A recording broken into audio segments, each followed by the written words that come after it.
بسم اللہ الرحمن الرحیم. ڈیئر اسٹوڈنٹس، السلام علیکم. اگر آپ اردو کے حسن بیان کو سمجھنا چاہتے ہیں اور امتحان میں شاندار کامیابی کے خواہاں ہیں تو آج کی یہ ویڈیو آپ کے لیے کسی خزانے سے کم نہیں. علم بیان کیا ہے؟ وہ دل نشین فن جس کے ذریعے الفاظ میں تاثیر، جاذبیت اور دلکشی پیدا کی جاتی ہے. آج ہم اس کی اہم اقسام یعنی تشبیہ اور استعارہ کے بارے میں پڑھیں گے، جو نہایت ہی سادہ انداز میں آپ کو پڑھاؤں گا، مگر وہ آپ کو دل آویز لگیں گی. یہ وہ ویڈیو ہے جو خاص طور پر ان طلباء کے لیے تیار کی گئی ہے جو 2026 کے امتحان میں 100% کامیابی چاہتے ہیں.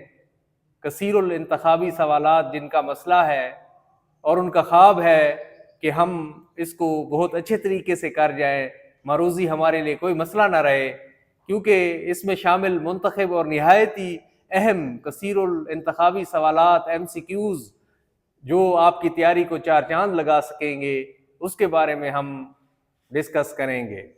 تو آئیے لفظوں کی اس دلکش دنیا میں قدم رکھیں جہاں ہر مثال ایک نیا رنگ بکھیرتی ہے اور ہر سوال آپ کی کامیابی کی ضمانت سمجھا جاتا ہے، آپ کی کامیابی کی ضمانت بنتا ہے. تو دیکھیں، علم بیان کی 4 قسمیں ہیں: تشبیہ ہے، استعارہ ہے، مجاز مرسل ہے اور کنایہ ہے. تو وہ آپ سے پوچھ سکتا ہے کہ علم بیان کی کتنی قسمیں ہیں اور کون کون سی ہیں. تو آج ہم دیکھیں گے تشبیہ اور استعارہ کو 2 قسمیں ہم دیکھیں گے. علم بیان کیا ہے؟ تحریر و تقریر کی خوبیوں کے ذکر اور اس کی بحث کو علم بیان کہا جاتا ہے. یہ معروضی بن سکتی ہے.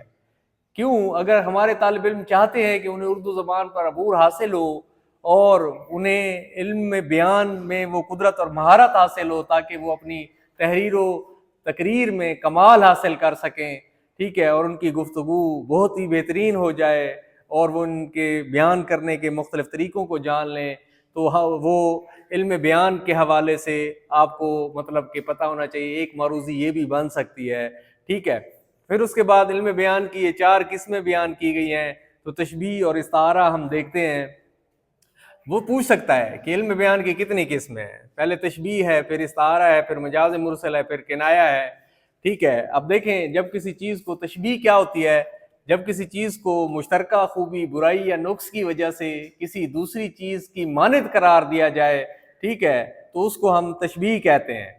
تو کی مانند کی طرح کا لفظ جہاں پر آئے گا نا، تو وہ آپ کو مطلب بتا دے گا، آپ کو پتہ چل جائے گا کہ کوئی بھی مثال اس کے حوالے سے آئے کہ پتھر کی طرح سخت، چٹان کی طرح مضبوط، شہد جیسا میٹھا، شیر کی طرح بہادر، ریشم کی مثل یا مانند، یا کی طرح ریشم کی مثل مانند نرم، دن کی طرح روشن اور رات کی طرح تاریک، تلوار کی طرح تیز، خون کی طرح سرخ، کوئلے کی طرح سیاہ، برف کی طرح ٹھنڈا، تیر کی طرح سیدھا، سمندر کی طرح گہرا. یہ الفاظ جہاں پہ آئیں، کی مانند، کی طرح، جیسا، جو الفاظ آئیں تو آپ نے سمجھ جانا ہے یہ تشبیہ کی مثال ہے، ٹھیک ہے.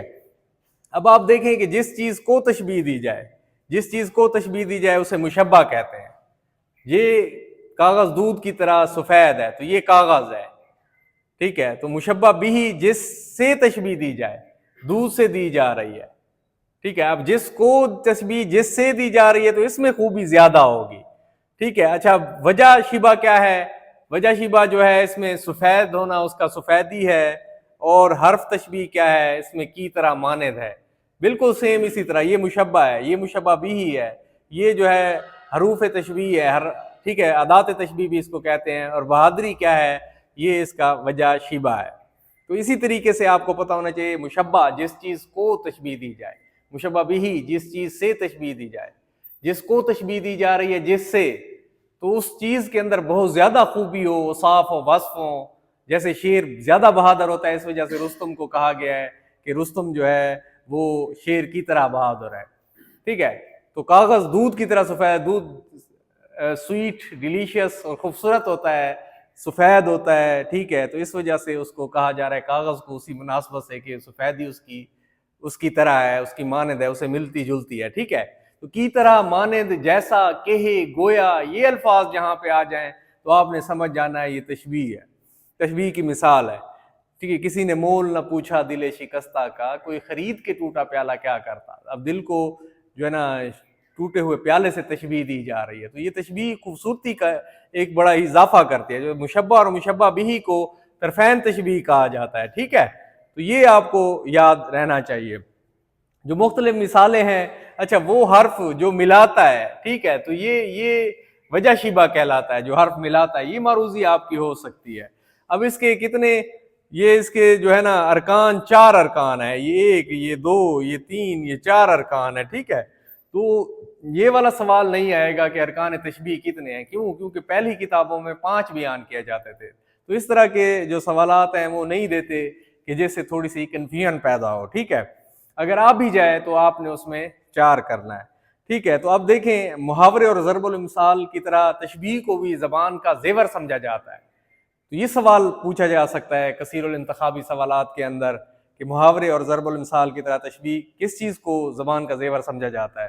ٹھیک ہے، اور کس چیز کے استعمال سے کلام میں حسن اور خوبی پیدا ہوتی ہے. تو یہ تشبیہ ہی ہوتی ہے.